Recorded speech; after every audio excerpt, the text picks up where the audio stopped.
let's take a few moments and go over the candidate screen in Edge. If I click on my pinned and I find my candidate and click on them, it'll open up. It's going to show you what file you're in, what type of record it is. Payroll complete is very important. If this was not highlighted blue, you could not place this person on a job. So keep that in mind. When was this candidate entered? When were they last updated? Quick Connect is just a quick way to connect to this person. So if I click on this text button, it's going to pop up a text where I could text that candidate. If I click on the email, it's going to do the same thing, but with an email window. If I click on address, I could get directions from the candidate to the company or from the company to the candidate. So there you go. And I could send them instructions on how to get to the candidate or the client. Scroll down a little further, you can see the activity notes. I could either click this to go straight to the activity notes, or I could click this and just go next and next and try to find the activity I'm looking for. Candidate at a glance is very simple. It's just going to show whatever it grabbed from the resume, last employer, last title, any experience, how many resumes are on file, when was this candidate last contacted and by whom, okay to refer. So that's information there that could be very valuable to you. If I go back up to the top, I have my candidate tab here. There's the branch that it's associated with. What's the status of the candidate? Is it a new intake and not ready to be used yet? Did it come in from mobile? Was it an applicant self-entry? Is this person no longer interested in us? Would we like to make them inactive or ineligible? Were they placed? And this will change based on the activities, and we'll show you that. Pending and complete should be every candidate that doesn't have all their information in the system. They should not be set to an A-candidate until they have a full payroll record and an I-9. If they do not have that, make sure to keep them as pending and complete so nobody gets tripped up and tries to assign them without a proper I-9. Line of business, say I'm only interested in IT work. I would choose that here for that candidate. Any salutations.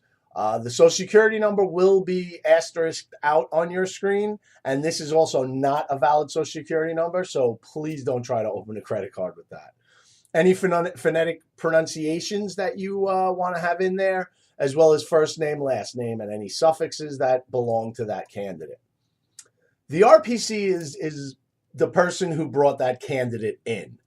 So if you spoke to this candidate first, you would want to choose yourself as the RPC. You cannot save the record without an RPC being chosen. So make sure that you try to, choose that before you go to save the record, or you'll get a pop-up that tells you RPC is required.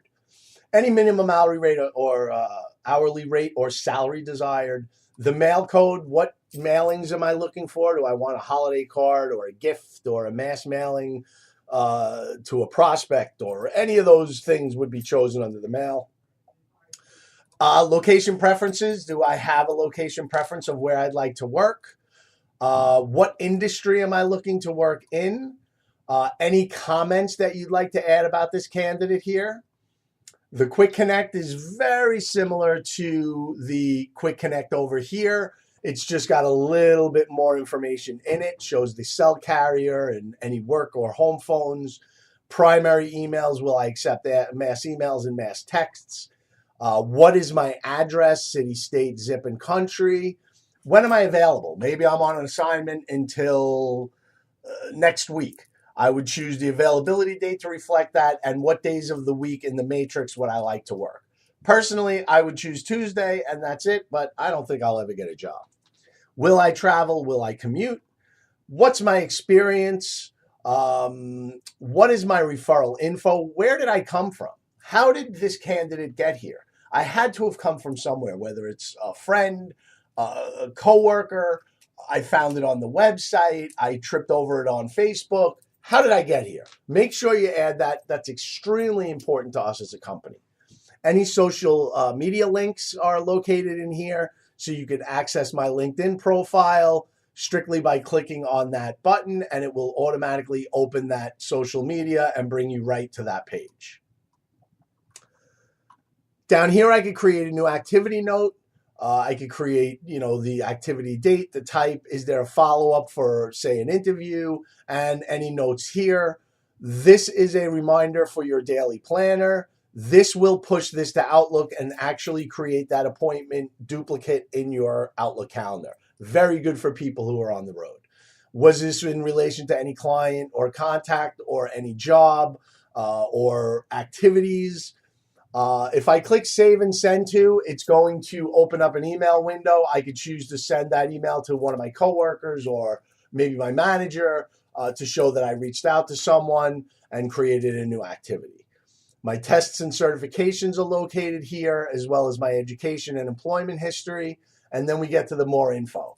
More info will be covered. This is part of the Q initiative, and we will go through this in more detail.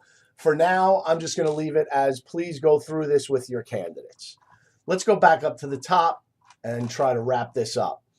Underneath your Actions tab, if you do not have your Actions tab expanded, click once on the Actions tab, and then if you want to keep it expanded, click Keep Expanded, and when that's highlighted red, it means that any record that you're on, that green matrix will be available for you to click.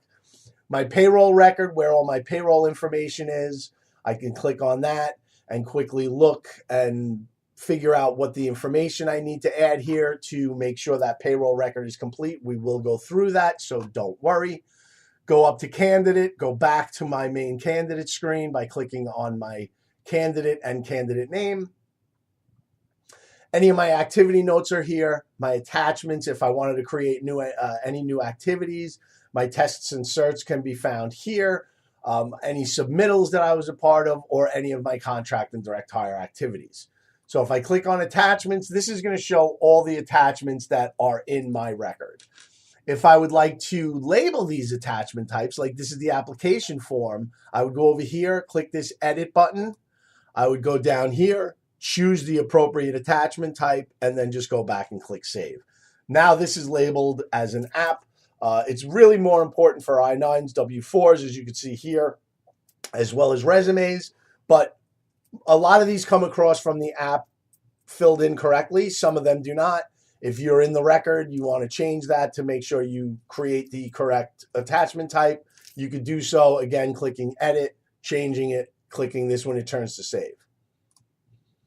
If I go to resume, actually, let me go back to attachments real quick. If I double click any of these attachments, it's going to open up and let me view the attachment. All right, good. So let's go back to the resume now. This is extremely important when running a full text search, which will be covered later. Everything in this window underneath the primary, which you'll notice is checked here, is searchable in a full text search. So make sure that there's information in here. If there isn't, you could open their resume, copy and paste all the text in here, and then just click save, making sure it's the primary. If I click open, I can have multiple resumes here. So if I click on work as resume and click select, it's going to show me the work resume that I'd like you to send to the clients as the candidate. They may be multiple resumes based on different lines of business, but each one can be saved or save as and accessed through the open menu here. So that's basically it as far as attachments, resumes. Information is just more information about this candidate. Historical is going to be older information. Another important part of the candidate screen is under information and web passwords. The web portal is where they'll fill out their time card.